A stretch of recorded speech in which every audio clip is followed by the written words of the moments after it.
Hey guys, so in my last video, I had talked about how to book an economy trip to Hawaii using points. If you haven't watched that, make sure you click on the link above or inside the description box. But in today's video, we're gonna bring that to a whole other level. We're gonna talk about a luxury version of that. And yes, when I say luxury, I'm talking about first class flight experience and staying at the most luxurious and expensive hotels in Maui.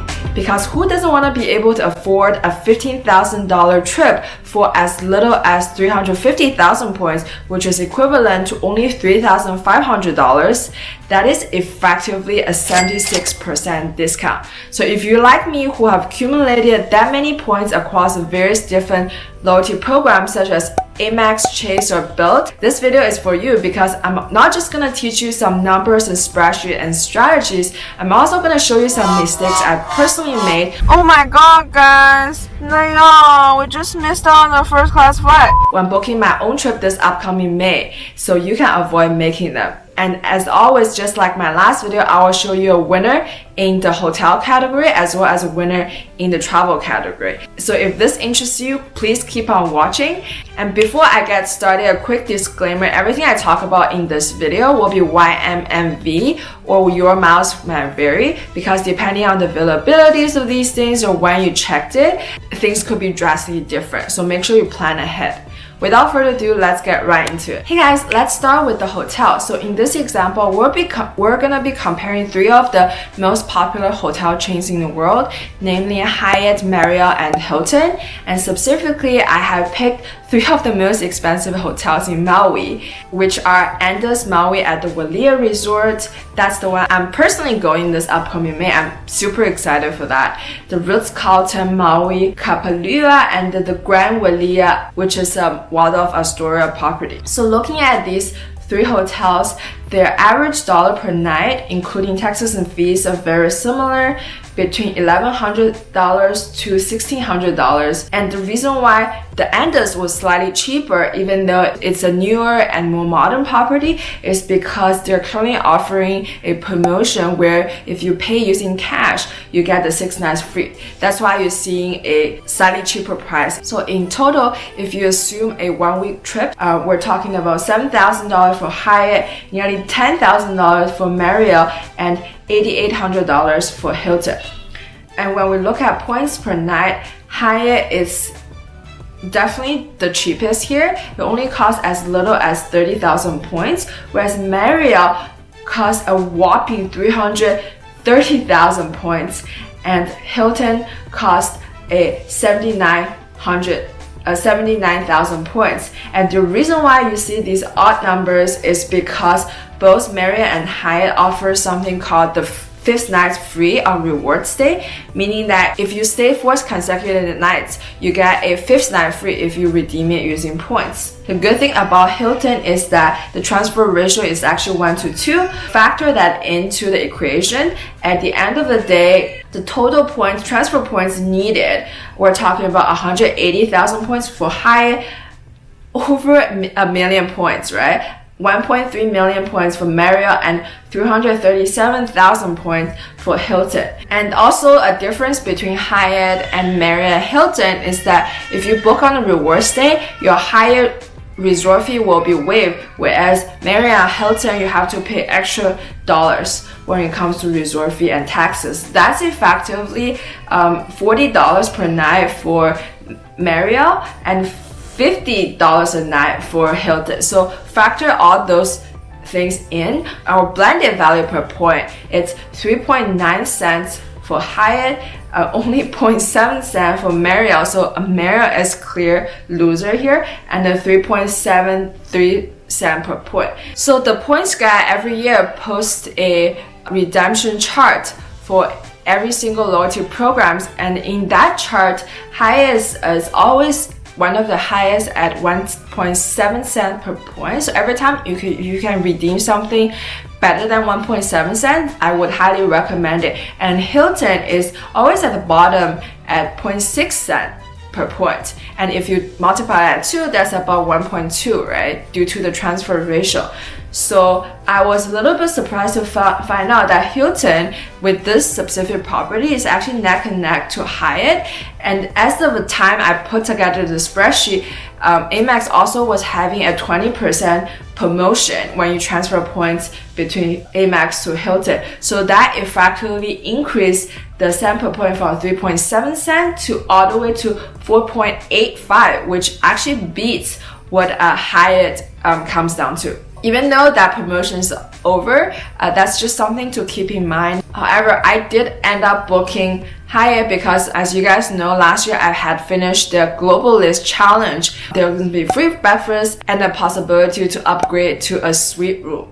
And we also did the same for our dear friend Calvin by leveraging the Guest of Honor program, so they will also be enjoying the similar benefits. If you guys are thinking about booking at Andaz, then the following tips will definitely help you. Tip number 1 is that you want to book for 3 nights consecutively when you're searching for award availabilities, because Andaz rooms are extremely hard to come by. And let me just quickly jump onto my laptop here to show you guys what I mean by that. So if I'm thinking about traveling to Andaz at between September 18th to 21st, then if I search for availability using points, I'll be able to see the standard room free now. And by the way, this is only 25,000 at the moment because Hyatt recently have implemented this off-season, peak season calendar, which you can also click here.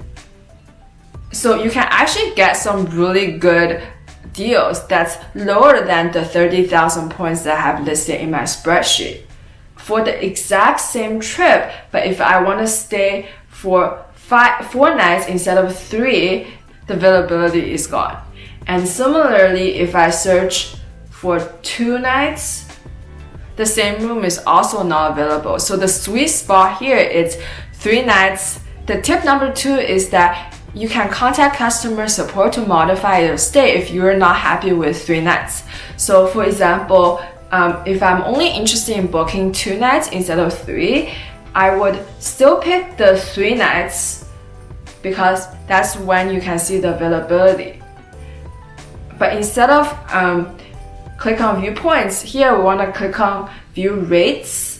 And then there's this really unique feature that I recently implemented, which is called Pay My Way. And by clicking on that, you can actually have a combination of points versus paying out of pocket. You can still go ahead and book it and call customer support later to modify your reservation from 3 nights to 2 nights. Similarly, if you want to extend your stay to longer, you can also contact customer support to do that. And the third neat trick is you can not only modify the length of your stay, but you can also modify the dates of your stay. So you won't be able to do this by yourself directly through the system. You have to call up Hyatt. So what we did is we called Hyatt to move up our stay from 22nd to 21st. Something to point out is that Hyatt has recently announced it's increasing the category of Andaz Maui specifically from category 7 to category 8, which means you have to pay, instead of 30,000 points, now you'll have to pay 40,000 points effective as of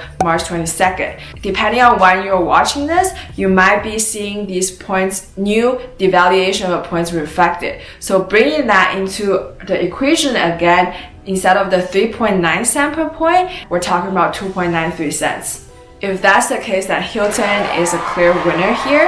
But if you can get, again, off-season rates, then Hyatt might still be a really good option, especially if you have their Explorers or Global List Elite statuses. If you're interested in fast-tracking these elite statuses, I will also put a video inside the description box so you can check it out. Alright guys, before we move on to flights, if you've enjoyed this video so far, don't forget to hit that like button because it's really gonna help me out with the YouTube algorithm. I have put hours in researching, putting together the number spreadsheet of this videos. I would really appreciate if you can hit that like button to support me and this channel. So with that said, let's move on to the flight portion.